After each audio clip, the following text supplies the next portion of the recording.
En junio de 2015, la policía brasileña arrestó en su lujosa casa de Sao Paulo a Marcelo Odebrecht, uno de los empresarios más poderosos de Brasil. Cuando se hizo pública su detención, muchas personas se llevaron las manos a la cabeza y todos los políticos de la región echaron a temblar.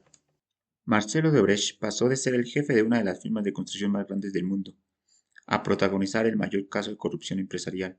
Su empresa gastó más de 800 millones de dólares en sobornar a presidentes y funcionarios del gobierno de 12 países para conseguir contratos millonarios de obras públicas.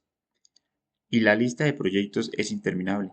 Líneas de metro en Venezuela, un puerto de 100 millones de dólares en Cuba, tranvías en Colombia, o la sede de los Juegos Olímpicos de Río de Janeiro. El caso de Odebrecht ha pasado a la historia como uno de los mayores escándalos de corrupción de los últimos años. Pero la gran pregunta es, ¿qué pasó con esta empresa después de su escándalo? En este video vamos a analizar su historia, las cosas buenas que tenía la empresa, por qué no solamente creció a la base de la corrupción ni todo lo malo que hizo. Y luego veremos por último su caída y todo el escándalo final que tuvo. Historia de Odebrecht.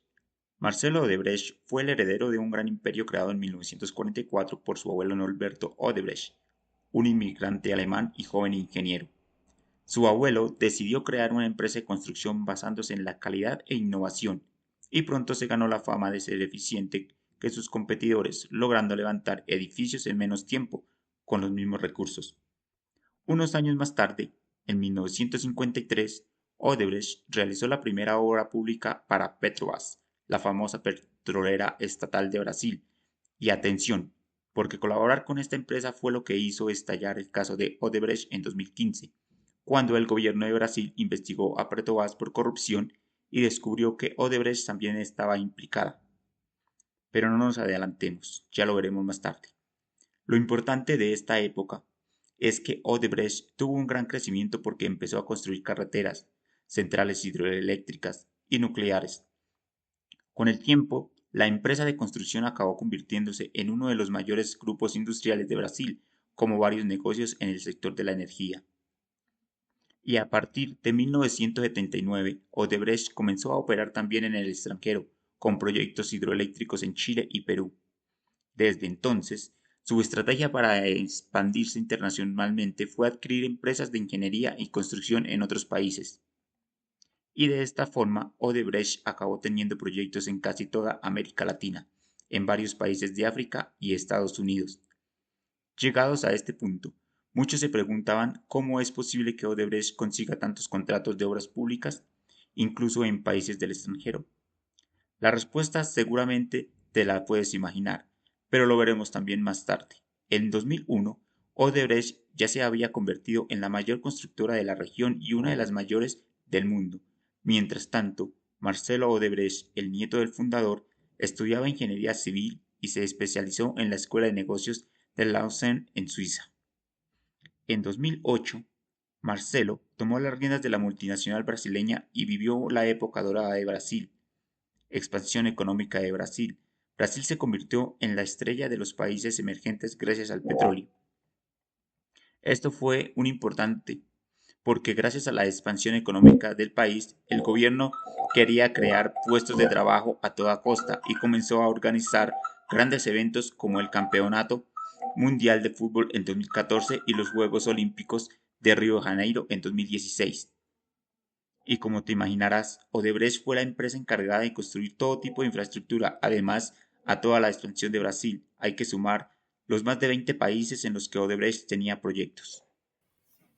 En definitiva, el crecimiento de estos años fue exponencial. Realmente la empresa estaba a tope. Sin embargo, en 2015, todo este crecimiento se vino abajo de un día para otro. Cuando salió a la luz la mayor investigación por corrupción en Brasil, esta se llamaba Lava Jato, o lo que sería lo mismo en español, lavacoches, lavado de dinero. Esta investigación acabó salpicando a muchas empresas y entre ellas estaba nuestra famosa Odebrecht. Analizando el caso de corrupción.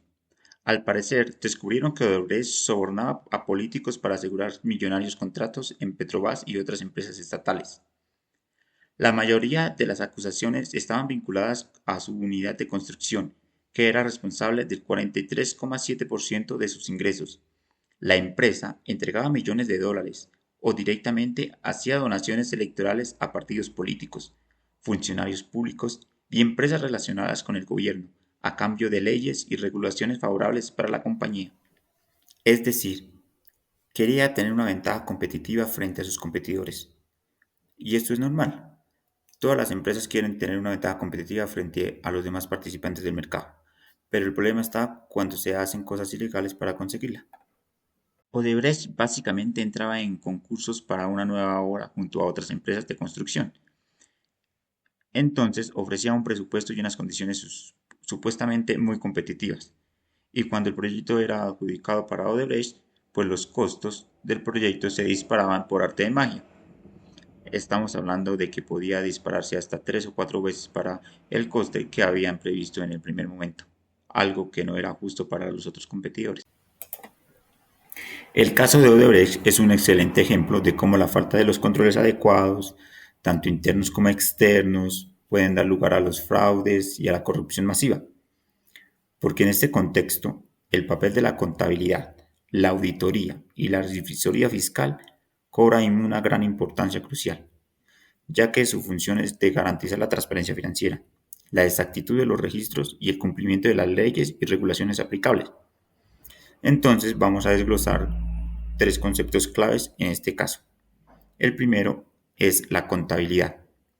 Como bien se sabe, la contabilidad de una empresa tiene el propósito de registrar todas las operaciones financieras que debe ser de forma exacta y oportuna. En el caso de Odebrecht, la manipulación de la contabilidad fue uno de los métodos usados para ocultar los sobornos y las actividades ilícitas. ¿Por qué? Porque habían prácticas inadecuadas. La empresa podría mantener libros contables paralelos o falsos que no reflejaban los pagos a los sobornos, y esto conllevaba a inflar los costos de los proyectos y encubriendo las transferencias de fondos. Otro podría ser la evasión de la supervisión.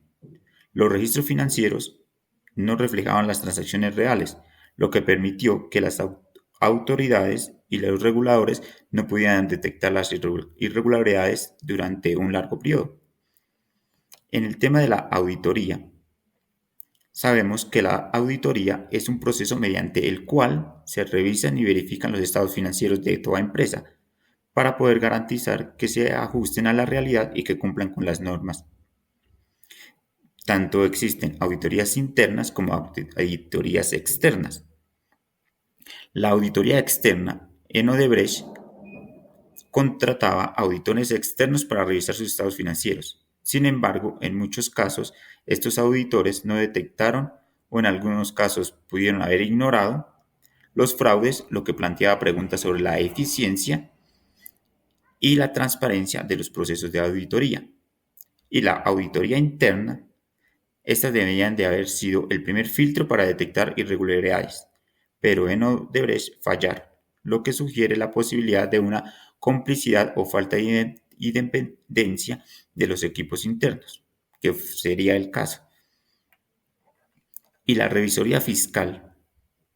En los países como Brasil, la revisoría fiscal tiene el papel similar a la auditoría, pero con un enfoque más amplio y detallado de la legalidad y de la equidad de las operaciones empresariales. La supervisión de la legalidad, en este caso, los revisores fiscales deberían haber velado por el cumplimiento de la ley, detectando las irregularidades de los sobornos y la manipulación de los contratos.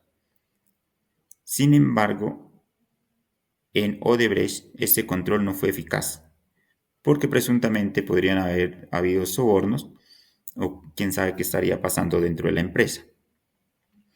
Los informes al Estado, pues como sabemos el revisor fiscal tiene la responsabilidad de informar cualquier anomalía a las autoridades pertinentes. Pero como sabemos de que todos estaban pues comprados o que los habían sobornado, pues estos informes pues habían que salir que estaban todo bien para que no llegase a encontrar en un futuro falencias, pero lamentablemente se encontró el caso de corrupción. El caso de Odebrecht es un claro recordatorio de la importancia de contar con controles financieros robustos, independientes y transparentes. Si la contabilidad se hubiera reflejado fielmente en las transacciones, pues obviamente habrían buenas auditorías, revisoría fiscal. Si la revisoría fiscal hubiese actuado con independencia y rigor, pues probablemente las irregularidades que se presentaron pues se fueran detectado mucho antes. Esto subraya la necesidad de mejorar los sistemas de control corporativo para prevenir futuros escándalos. Desde el punto de vista ético, el caso de Odebrecht representa una violación profunda a los principios fundamentales como son la integridad, la transparencia y la responsabilidad social, porque este escándalo no solo implicó la corrupción de los funcionarios públicos en varios países, sino que también afectó gravemente la confianza de las instituciones públicas y privadas, perjudicando obviamente el desarrollo social y económico de numerosas regiones.